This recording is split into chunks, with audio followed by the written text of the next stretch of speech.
আসসালামু আলাইকুম বন্ধুরা, কেমন আছো? আশা করি ভালোই আছো। আমিও খুব ভালো আছি। আজ জাসমিন হেসেলে বানাবো ক্রিসমাস স্পেশাল প্লাম কেক। তার জন্য একটা পাত্র নিলাম, তার উপরে একটা ছাঁকনি বসালাম।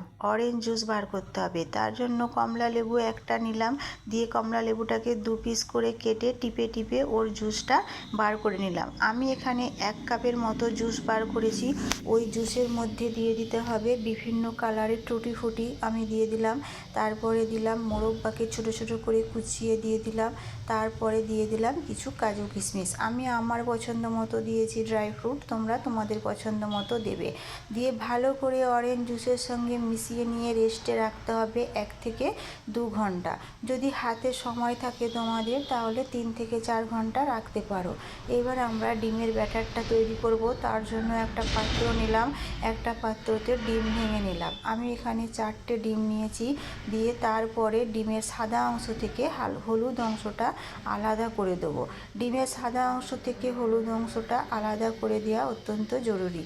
তারপরে ইলেকট্রিক বিটারের সাহায্যে ডিমের সাদা অংশটা আমরা বিট করব।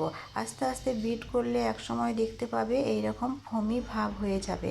তখন দিয়ে দিতে হবে ডিমের কুসুমগুলো। দিয়ে ডিমের কুসুমগুলো দিয়ে ভালো করে আবারও মিশিয়ে নিতে হবে ইলেকট্রিক বিটারের সাহায্যে। এইবারে আমি ময়দাটা দেবো। তার উপরে একটা ছাঁকনি দিয়ে দিলাম, দিয়ে 2 কাপ ময়দা দিলাম। যে কাপে ময়দা দিয়েছি ওই কাপেরই 2 কাপ গুঁড়ো চিনি দিয়েছি। গুঁড়ো চিনিটা দিতে হবে, গোটা চিনিটা দিলে ভালো হবে না।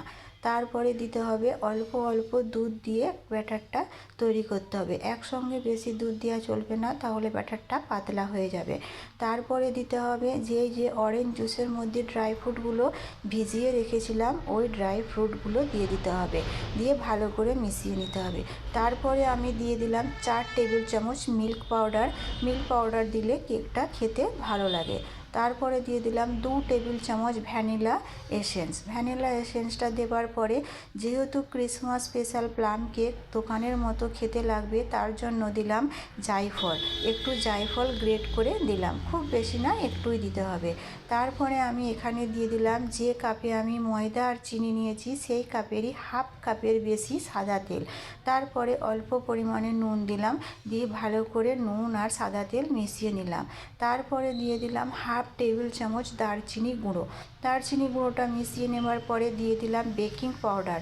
2 টেবিল চামচ বেকিং পাউডার দিলাম। তার উপরে 1 টেবিল চামচ দুধ দিয়ে ভালো করে মিশিয়ে নিলাম। যেহেতু প্লাম কেক তাই ক্যারামেল করতে হবে, সেই জন্য আগে থেকে গ্যাসে একটা ননস্টিকের কড়া গরম করতে দিয়েছিলাম। হাফ কাপ চিনি দিয়ে দিলাম। যখন দেখতে পাবে চিনির কালারটা চেঞ্জ হচ্ছে আর এইরকম ধোঁয়া উঠছে, তখন খুন্তি করে নেড়ে দিতে হবে। তারপরে যখন ক্যারামেলটা পারফেক্ট তৈরি হয়ে যাবে তখন দিয়ে দিতে হবে হাফ কাপ পানি। দিয়ে ভালো করে মিশিয়ে নিয়ে যে কেকের ব্যাটারটা রেডি করেছিলাম ওই কেকের ব্যাটারের সঙ্গে ক্যারামেলটা ঢেলে দিতে হবে।